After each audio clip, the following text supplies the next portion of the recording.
এই শাপলা বিলের যে শাপলাগুলা একজন ভ্রমণ প্রিয়াসী মানুষের জন্য সকালের মুহূর্তটাই আজীবন মনে থাকবে। কখনো যদি নিজেকে একা মনে হয় তাহলে ছুটে যান আপনার আশপাশ আঙ্গিনায় এক সবুজ ঘেরা মাঠে। মানুষ যদি আপনাকে হতাশ করে, আমি কথা দিচ্ছি প্রকৃতি আপনাকে কখনো হতাশ করবে না। প্রিয় দর্শক, শুভ বিকাল। আমি ছুটে চলে যাচ্ছি আপনাদের এক সুপরিচিত জায়গা। আপনারা খুবই শীঘ্রই দেখতে পারবেন আমি সেই জায়গায় পৌঁছে যাচ্ছি। আমার কাছে আজকের এই মুহূর্তটা বেশ আনন্দদায়ক মনে হচ্ছে। আমরা শাপলা বিল যাওয়ার উদ্দেশ্যে রওনা দিয়েছি।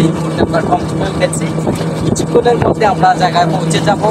ততক্ষণ আপনারা ধৈর্য সহকারে আপনারা সম্পর্কে দেখতে থাকুন।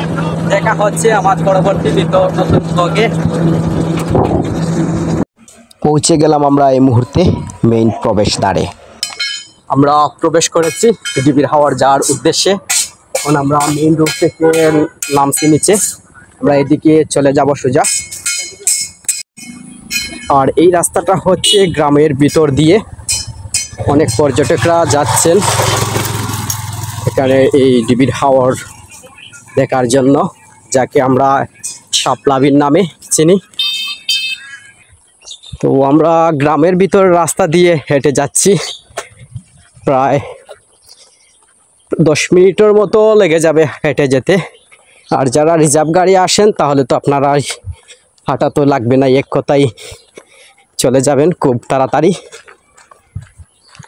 প্রিয় দর্শক, আমরা এই মুহূর্তে পৌঁছে গেলাম সোনালী বিকেলবেলা। আমাদের খুব এক সৌন্দর্যের জায়গা, এক কথায় বলতে হবে সৌন্দর্যের অনন্য এক রূপ ডিবির হাওর। আমরা এমন একটি সময় এসেছি, এখন বর্ষা চলে গিয়েছে, চলছে না কোনো নৌকা বা কোনো যাতায়াত নেই যে আমরা মধ্যস্থলে যাব। আমরা হাওরের কিনার থেকে দেখে যাচ্ছি। আমাদের মতো অনেক দর্শকরাও এদিকে গিয়ে যে হাওরের যে সৌন্দর্যটা উপভোগ করে নিচ্ছেন।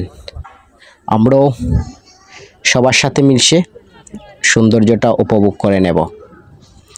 তবে সবচেয়ে ভালো লাগতেছে যে আমাদের সূর্যি মামা অস্তে যাচ্ছে, আর আমরা লাল সবুজের বাংলাদেশ, আমাদের প্রাণের প্রিয় এই মাতৃভূমি এক অপূর্ব সুন্দর। তো আসছি বাংলাদেশের শেষ প্রান্তে, জৈন্তাপুর উপজেলার অন্তর্গত হরিপুর পাড়ি দিয়ে। এটা হচ্ছে মেঘালয় পাহাড়, এই পাহাড়ের পাদপ্রদেশে এই হাওরটি অবস্থিত। এটা হচ্ছে ডিবির হাওর, আর একটি সুপরিচিত নাম রয়েছে শাপলা বিল। এখানে 4টি বিল রয়েছে, ইয়াম, ডিবি, তারপরে রয়েছে হরকাটাম, তারপরে রয়েছে কেন্দ্রীয় বিল। এখানে 4টি বিল অবস্থিত চারপাশে। কিন্তু আমরা এখন যে সময় আসছিলাম বৃষ্টিপাত কম হওয়ার কারণে এখানে পানি শুকিয়ে গেছে, যার কারণে নৌকা চলাচল করতেছে না। আমরা আসলে খুবই ব্যর্থ, কারণ আমরা অনেক চেষ্টা করেছিলাম, কোনো নৌকা আমরা পাইনি এখানে যে ঘোরার জন্য। পৃথিবীর সকল রং তুলি দিয়ে মনে হয় না আমার এই অপূর্ব এক প্রকৃতির দৃশ্য তুলে ধরতে পারবে। এটা হচ্ছে সৃষ্টিকর্তার এক অপূর্ব দান, যার সৌন্দর্যে ঘেরা এবং সবুজে ঘেরা আমাদের এই প্রাণপ্রিয় মাতৃভূমি। মন সব সময় ছুটে যেতে চায় এই মাতৃভূমির টানে, সবুজের মাঠে। আমি এক ভ্রমণ প্রিয়সী মানুষ, আমি সব সময় চেষ্টা করি আমার কর্মের পাশাপাশি ভ্রমণ করতে। আর এই ছোট্ট ভ্রমণ থেকে আমি আপনাদের মাঝে শেয়ার করি। আশা করছি আপনারা আমাকে নিয়মিত সাপোর্ট করে যাবেন, তাহলে অবশ্যই একদিন আপনাদের জন্য পুরো পৃথিবীকে তুলে ধরতে পারবো। এই শাপলা বিলের যে শাপলাগুলা একজন ভ্রমণ প্রিয়াসী মানুষের জন্য সকালের মুহূর্তটাই আজীবন মনে থাকবে।